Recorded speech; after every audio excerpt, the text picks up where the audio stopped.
Everything that I'm about to tell you is nothing but the truth.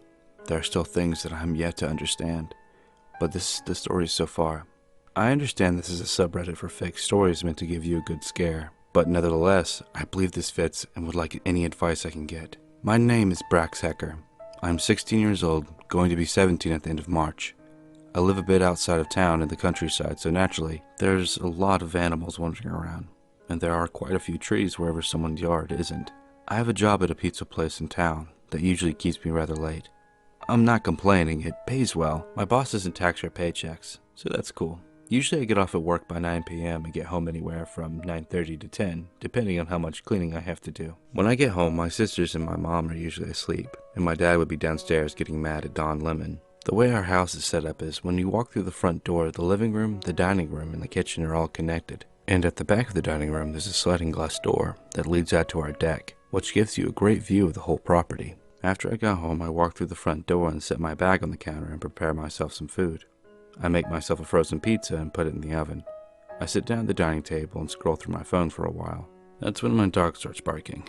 I have two dogs. One of them is much younger than the other and gets riled up easy, so I immediately assume it's just barking at a coyote. I let the dogs in and look out onto our yard and down to the tree line where our property ends. That's when I see these two glowing eyes. Not glowing as they're red or anything like that, but glowing in the sense that they're reflecting something. Like, for an example, a way the deer's eyes glow. But this was not a deer or a coyote. This thing was tall, half the size of the tree it was standing next to. The moon gave off just enough light for me to see where it was standing on two legs. But this was no man that I've ever seen. It just stands there for what felt like an hour, but was closer to 10 minutes before it turned and walked off. I take my food downstairs and tell my dad what I saw. I know it's a trope for people not to believe the witness in these kind of stories, but I understood why he'd brush it off. Why would a man be staying there for so long? And how could he be that tall? I ate my food with him as my dog kept looking out the window, growling every once in a while as if something was out there. The next morning, I forgot everything and went to work again. Around the same time that night, I got home and did the same routine as the night before. Set my bag down, make some food, scroll through my phone. That's when my dog starts making noises again, but they weren't barks. They were more along the lines of whimpers. I remember everything from the night before and opened the door again to let them inside. After they run off into the laundry room, I look back outside and see it again, but the moon was much brighter tonight. I could see this thing way more clearly.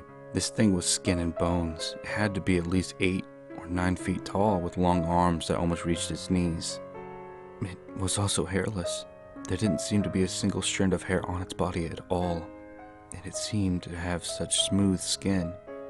No wrinkles or blemishes that I could see. Its hands were skinny and looked like they had claws on the fingertips. It was pale, but it wasn't white. It was more of a light gray. I stood there for a solid minute before "Sisters be damned" shouted for my dad. He comes upstairs and looks out the window with me and shares the same amount of shock I had. He tells me not to look away from it while he goes to get his rifle, and I follow his instructions and keep eye contact with it. The second my dad reaches the top of the stairs, rifle in hand, the creature just walked away. We both stood there in awe as it walks into the tree line and disappears from sight. We both stay up for another hour or two and watch the tree line just in case it comes back, but nothing happened that night.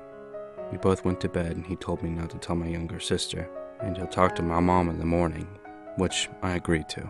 My mom did not take this news well and told her that we don't need the police and that he could handle it. Last night I got home from work again and began to start my food. I look out the window and nothing was there. I was relieved and went along with making my dinner. My dogs were already inside, so they weren't making any noises. I sat down at the table and gave a glance out to the window and nearly choked on my ramen. It was standing there again, but something was noticeably different about it. Its appearance didn't change, but it was something about its position. It was closer to my house. It wasn't closer by a lot, but you could clearly tell it was closer. I freak out and shout for my dad to get the gun. My dad rushes upstairs onto the deck, where he gets on one knee and takes aim with his rifle and fires a single shot. You could hear the bullet hit that thing, but it doesn't even flinch. What it does do is much more disturbing. It stares at us for another moment before letting out a loud, guttural moan. Not a moan as if it was in pain, but a moan as if it was warning us. My dad fires 2 more shots at it, but the same thing happens.